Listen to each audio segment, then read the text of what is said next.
Hello students, welcome to e-learning platform from Mechanical Engineering Department.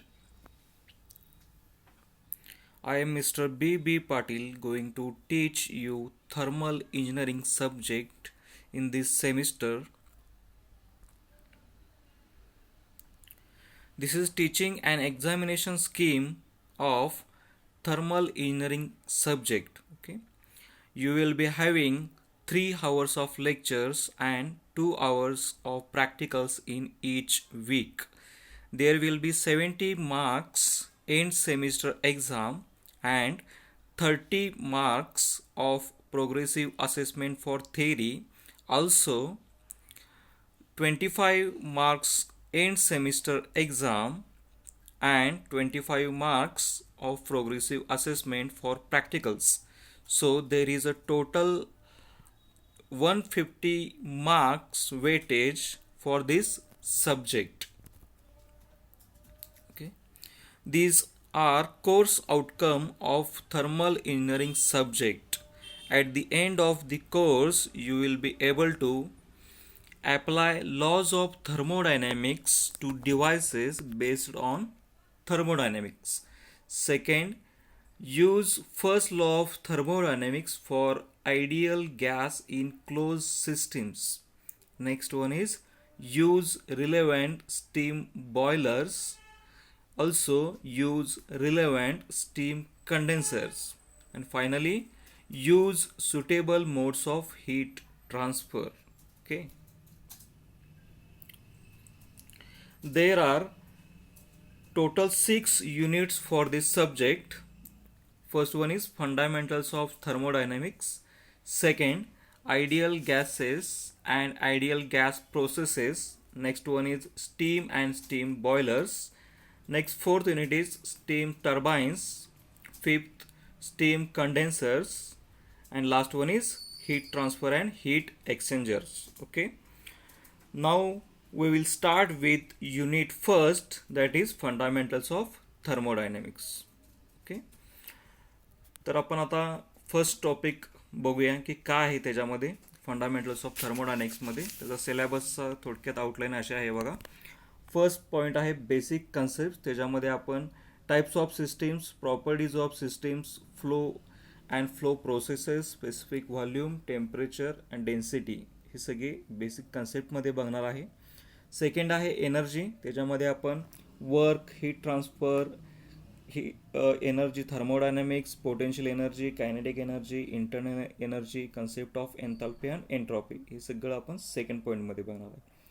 Next आहे तुमच्या पहिल्या टॉपिकमध्ये लास्टचा point, तो आहे लॉज ऑफ थर्मोडायनॅमिक्स. त्याच्यामध्ये zeroth law, first and second law of thermodynamics, reversible and irreversible processes, Carnot cycle for heat engine and refrigerator, हे सगळं आपण कशात बघणार आहे तुमच्या फर्स्ट युनिटमध्येच, म्हणजेच काय फंडामेंटल्स ऑफ थर्मोडायनॅमिक्समध्ये. ओके, ह्याचं वेटेज जर बघायचं झालं फर्स्ट टॉपिकचं, तर साधारण आपला पहिला टॉपिक असणार आहे फॉर 8 मार्क्स. 8 मार्कासाठी आपल्याला हा पहिला टॉपिक आहे. ठीक आहे. So we start with first point, that is what is mean by thermodynamics. ठीक आहे. तर थर्मोडायनॅमिक्स म्हणजेच काय बघा. Thermodynamics is the field of science which deals with the energy possessed by the gases and vapors. Okay, म्हणजे thermodynamics म्हणजे काय, field of science आहे आणि ते कशाशी डील करतं, energy possessed by gases and vapors is known as thermodynamics. Okay, the next, it also includes conversion. Okay, it also includes conversion of these energies in terms of heat and mechanical work. Okay, म्हणजेच काय, thermodynamics काय आहे, तुमची field of science आहे, कशाशी deal करते ती, gases and वेपर्सशी. त्याच्याचबरोबर त्याच्यामध्ये काय इन्क्लूड आहे, conversion of these energies in terms of heat and mechanical work and the relationship with properties of the system. Okay, ठीक आहे. Next, the field of thermodynamics म्हणजेच आणखी त्याला एक पॅरलल डेफिनेशन बघा. It is the field of engineering science which deals with the application of thermodynamics and its laws to work producing and work absorbing devices. In order to understand their functions and improve their performance is known as thermal engineering. Okay, तर ह्या सगळ्या काय तुमच्या definitions आहेत थर्मोडायनॅमिक्ससाठी. ठीक आहे, तर थोडक्यात लक्षात आलं थर्मोडायनॅमिक्स म्हणजे काय आहे. नेक्स्ट पॉईंट बघूया आपण कन्सेप्ट ऑफ प्युअर सबस्टन्स. आता प्युअर सबस्टन्स म्हणजे काय असतं. So it is nothing but a substance that has fixed chemical composition throughout its mass. Okay, और a pure substance is defined as one that is homogeneous and invariable in chemical composition throughout its mass. Okay, for example आपलं water आहे, nitrogen आहे, carbon dioxide, all are that is pure substances. Pure substance does not have to be a single chemical element or compound. Okay, atmospheric air, steam, water mixture, combustion products of fuel are regarded as pure substance. Okay, but the mixture of air and liquid are not a pure substance since the relative proportion of oxygen and nitrogen differ in the gas and liquid in phases in equilibrium. Okay, म्हणजेच काय आहे बघा, जर आपण air जर for example घेतलं तर air is a mixture of several gases, but it is often consider as pure substance because it has a uniform chemical composition, right? A mixture of oil with water is not a pure substance. Okay.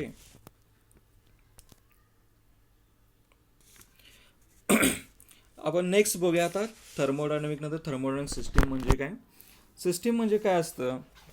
Okay, system a definite area और space where some thermodynamic processes is taking place. Okay, or it is a region where our attention is focused for studying thermodynamic processes. Okay, म्हणजेच काय system आपण आणखी दुसऱ्या वर्डमध्ये कसं सांगू शकतो. System is defined as a specified region. Okay, a specified region where transfer of energy और mass are to be studied.